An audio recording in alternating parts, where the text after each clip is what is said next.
kai gambo taniko kiwon kare ka ce ai kanka ka daina taba abin da muke so. Siyasa ra'ayi ce, kai ra'ayinka ne ra'ayinmu, kuma ƙaryar banza kake yi ai, makaryacin banza makaryacin wofi sha kana wata maganar wani duk wanda ya zo ya tallata wannan tafiyar. Allah shi yake ba da mulki ga wanda ya so. Allah ya fi ka sanin karatun bebe, to ka kiyayi kanka, ka kalle ni da kyau ka sani.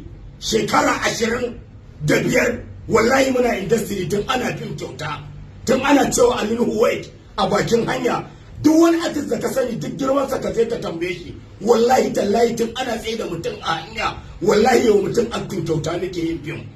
Saboda mun zo har ta kake wai wanda zai zo wannan tafiyar. To kai ra'ayinka ne ra'ayinmu, kai ka san da na san ka, kuma ka san me kake a industry ni ina sani ko. To wallahi ka kiyaye kanka, ka ja bakinka kai shiru, kuma ka kiyaye haduwan mu da kai. Na rantse da Allah, barawar kama daga Jos din ai mun san komai. Ka kiyaye kanka, mu muna Tinubu, kuma mu yan Tinubu ne.